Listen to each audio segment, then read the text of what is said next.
राजगढ़ में अंधविश्वास के चलते हैरान करने वाला एक मामला सामने आया है। यहाँ पर मासूमों को गर्म सरिये से दागकर उनके निमोनिया का इलाज किया जा रहा है। परिजनों ने इलाज के नाम पर बच्चों के पेट पर जगह जगह गर्म सरिये से दाग दिया है और इस दौरान बच्चे की तबीयत बिगड़ने पर उसको जिला अस्पताल में भर्ती किया गया। आपको बताते चले कि जिले में निमोनिया वायरल से बड़ी तादाद में बच्चे बीमार हो रहे हैं और इसी वजह से बच्चों को सांस लेने में दिक्कत हो रही है। शिशु रोग विशेषज्ञ डॉक्टर RS माथुर ने बताया है कि अस्पताल के शिशु वार्ड में अब तक 65 बच्चे भर्ती किए जा चुके हैं, जिनमें से कई बच्चे निमोनिया से ही ग्रसित हैं।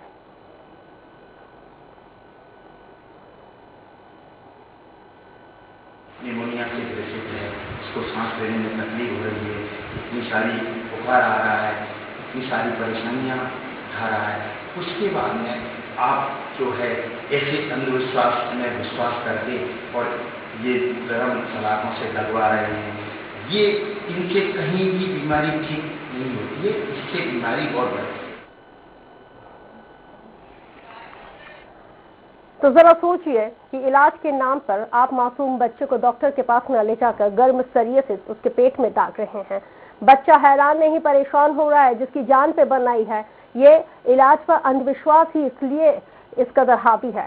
सरकारों के द्वारा, जिला प्रशासन के द्वारा अंधविश्वास को दूर किए जाने को लेकर कई उन्मूलन कार्यक्रमों को चलाया जाता है, बावजूद उसके जो इन क्षेत्रों में रहने वाले आदिवासी और ग्रामीण क्षेत्रों में रहने वाले ये जो लोग हैं वो अंधविश्वास से ऊपर ही नहीं उठ पा रहे हैं।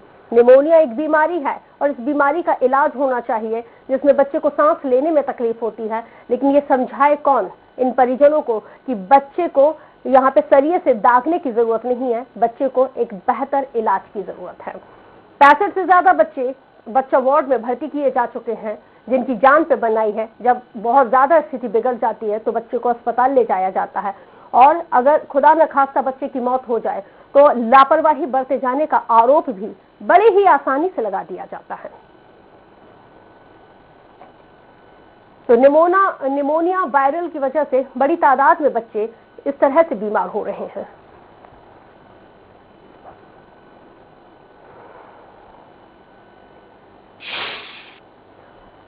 धमतरी में सिंचाई विभाग की लापरवाही का खामियाजा ग्रामीणों को झेलना पड़ रहा है। रानीगांव नाले में बारिश में बहकर आए जर्जर पुल का मलबा पड़ा हुआ है, जिसकी वजह से ग्रामीणों को परेशानियों का सामना करना पड़ता है। लोगों की माने तो मलबे की वजह से पानी का बहाव अपनी दिशा से बदल रहा है और जिसके चलते यहाँ पर मिट्टी का कटाव और नाले की चौड़ाई काफी बढ़ गई है। इतना ही नहीं, बहाव की दिशा बदलने की वजह से खेती की जमीन भी अब प्रभावित होने लगी है। मामले में कई मर्तबा ग्रामीणों ने टूटे पुल के मलबे को हटाने और पिंचिंग निर्माण किए जाने की मांग की है अधिकारियों से, जनप्रतिनिधियों से, लेकिन आज तक इस दिशा में कोई कार्रवाई नहीं की गई। रानीगांव सागरा रोड के बीच में पुल बना हुआ है जिसका आवागमन का साधन है, लेकिन उसके नीचे एक पुल टूटा हुआ है जिसका साइड से पानी बह रहा है। उसका कटाव हमारे देवी स्थल पर हो रहा है। ये पुराना पुल जो बना था, जो इसमें टूट गया है, बहुत साल हो गया टूटे, लेकिन इसको सिंचाई विभाग द्वारा पूरा लापरवाही के कारण इसको हटा नहीं रहे हैं और इसको हटाया जाना बहुत जरूरी है, क्योंकि जब सोंदूर बांध का जब पानी छोड़ा जाता है इसमें तो पूरा बह के ना इसमें उस मटेरियल जो पुराना मटेरियल पड़ा हुआ है वो फिर कटाव हो जाता है। उधर पास में जो नीचे जो पुलिया पुराना ब्रिज वाला मतलब अभी तक हटा नहीं गए। रानीगांव सागरा रोड के बीच में जितेंद्र साहू हमारे साथ संवाददाता धमतरी से जुड़ गए हैं। जितेंद्र, सिंचाई विभाग के अधिकारियों की लापरवाही है जो ग्रामीण क्षेत्रों में रहने वाले किसानों और क्षेत्रीय जनता पर भारी पड़ रही है। कई सालों से पुल टूटा है, क्यों उसकी मरम्मतीकरण नहीं किया जा रहा है, क्यों उसका पुनः निर्माण नहीं किया जा रहा?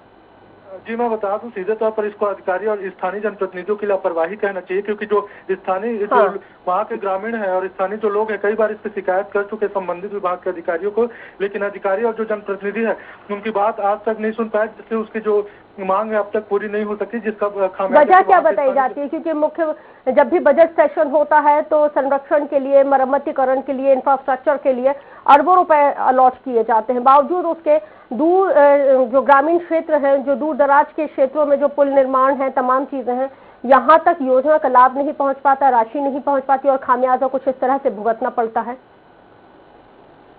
जी, जैसे हमने ग्राउंड पे गया था, ग्रामीणों से भी मैंने बात किया वहाँ पे जाके, तो उन्होंने बताया कि विभाग के ये सीधा विभाग के अधिकारियों की लापरवाही है, क्योंकि मैंने जब कोशिश की, स्थानीय जो अधिकारी हैं सिंचाई विभाग के जो एसडीओ है, उन्होंने सीधे तौर पर मेरे से बात नहीं कर पाया, जानकारी मतलब कोई संतुष्टिप्रद जानकारी उन्होंने मेरे को नहीं दे पाई। तो साफ तौर पर कह सकते कि सीधी अधिकारियों की अगर कोई बड़ा हादसा होता है तो उसकी जिम्मेदारी कौन लेगा फिर? ग्रामीणों का तो साफ तौर पे कहना कि अगर कोई बड़ी बता दूं कि ये जो नाला है इसमें इससे पहले कई बड़ी घटनाएं हो चुकी है, कई लोगों की जान भी जा चुकी है, और ये भी बता दूं कि सोंडू डैम है जहां सिंचाई के लिए मेन पानी सप्लाई होता है वो इसी नहर से होके जाता है, और जब पानी आता है तेज बहाव होते हैं, इसी के चलते जो पानी का बहाव अपना डायरेक्शन बदल दिया है। और अगर सिंचाई विभाग के अधिकारी नहीं सुन रहे हैं तो इस पूरे मामले में कलेक्टर को अवगत कराया गया है स्थानीय ग्रामीणों के द्वारा? जी, स्थानीय ग्रामीण फिलहाल तो कलेक्टर तक इसकी मांग लेकर नहीं गए हैं, लेकिन जो संबंधित विभाग के बड़े अधिकारी हैं, एसडीओ ई लेवल के अधिकारी, उन तक इनकी शिकायत पहुंच चुका है। अब तक की कोई ठोस कार्रवाई नहीं हो पाई। कौन क्षेत्रीय जनप्रतिनिधि है, विधायक कौन साहब हैं जिनको क्षेत्र की जनता की समस्या नहीं दिख रही है? यहाँ पर एमएलए से लेकर स्थानीय जो जिला के सदस्य, जनपद के सदस्य, स्थानीय जो सरपंच है, वो भी इस मामले में अब तक के कोई संज्ञान में नहीं लिया जबकि ग्रामीणों ने शिकायत की। बहुत शुक्रिया तमाम जानकारी के लिए।